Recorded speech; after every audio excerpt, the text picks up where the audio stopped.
Hi everybody and welcome to Penfinity.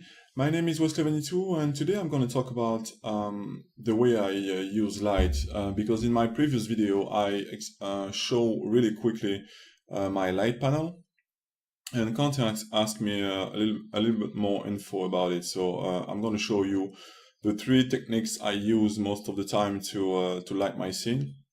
So the first one will be, of course, HDRI map, like everybody use.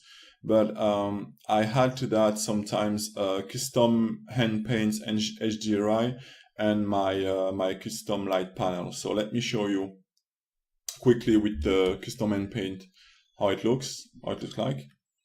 So let me switch to rendering.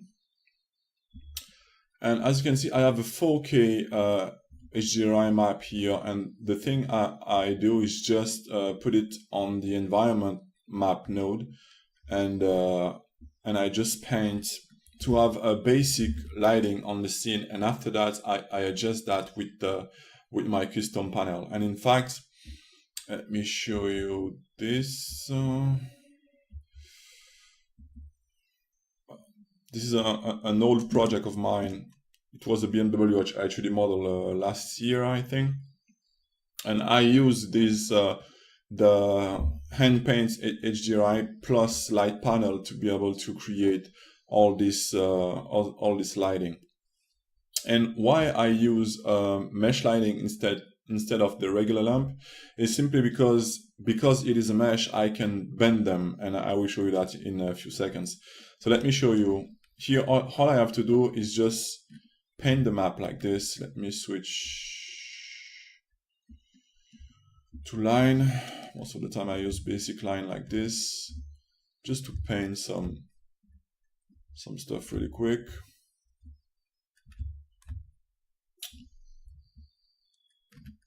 Yeah. And if you know HDRI Light Studio, it's the same principle, but the downside of what I'm using is I cannot place the light by drag and drop it on the object like HDRI Light Studio does. But it allows me to really put some a good base lighting, and I can after that go with my mesh panel. So for example, I can have this. Let me switch to space. I can just paint some really quick lighting like this.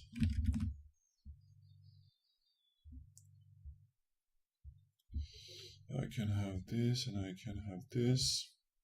So this is nothing new, because there is already a technique out there about using paints on a map to light a scene.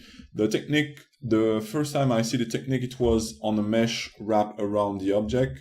Here I just use the environment, the environment node to create that.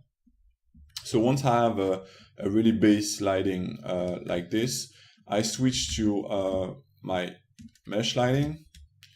So let me switch that to node editor. What is that? This is Chrome. Okay, let me create a mesh.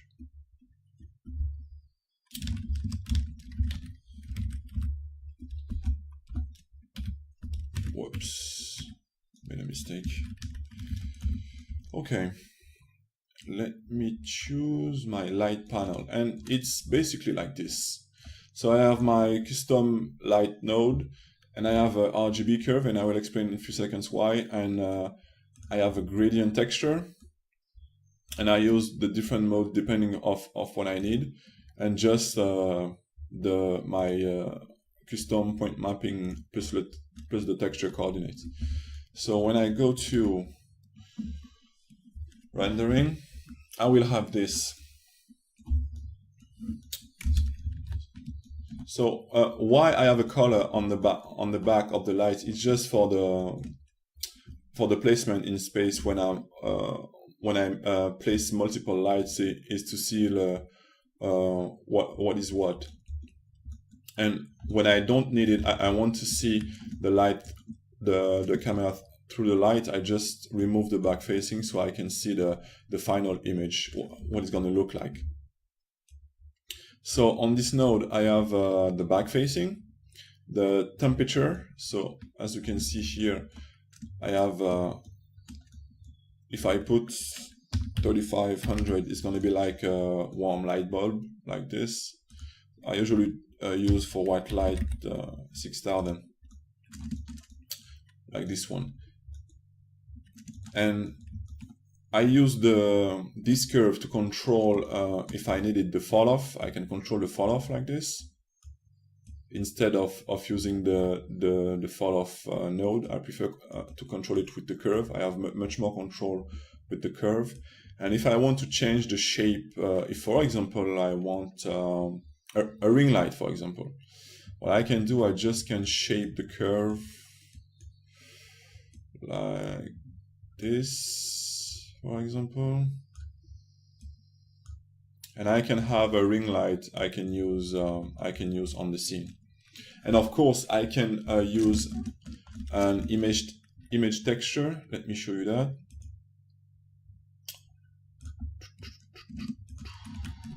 Show you that for a second. But for the image texture, I use the generated texture coordinates. And for example, let me plug that here.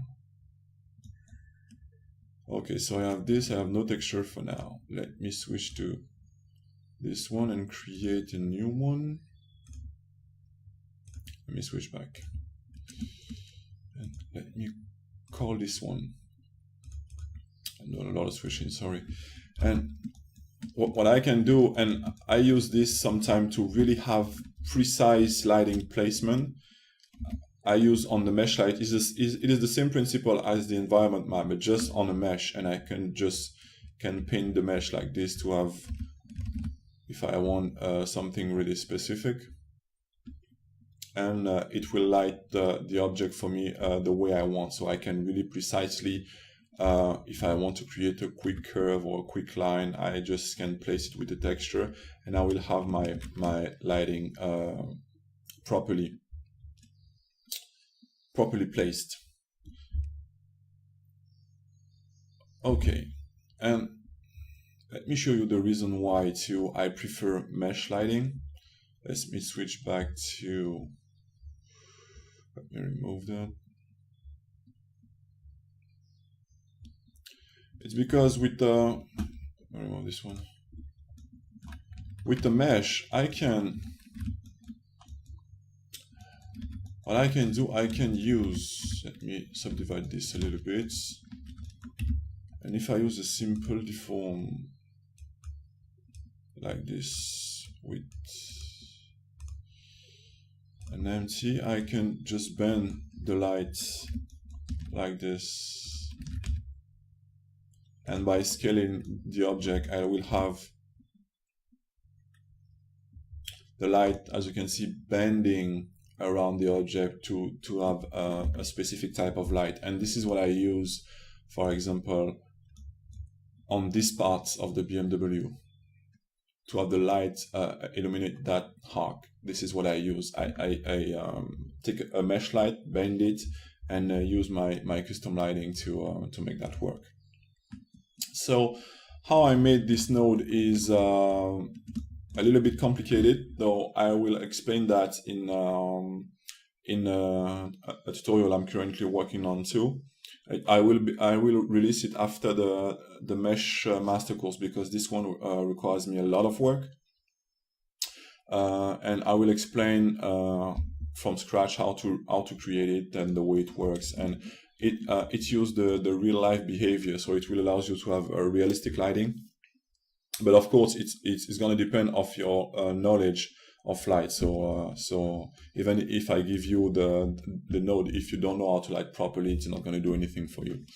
So this is it for now. So I hope I explain it much better. So as I said, I will when it will be ready, I will notify everybody about this one. And if you have any question, as always, don't hesitate to contact me. And until the next video, guys, see you soon, everybody.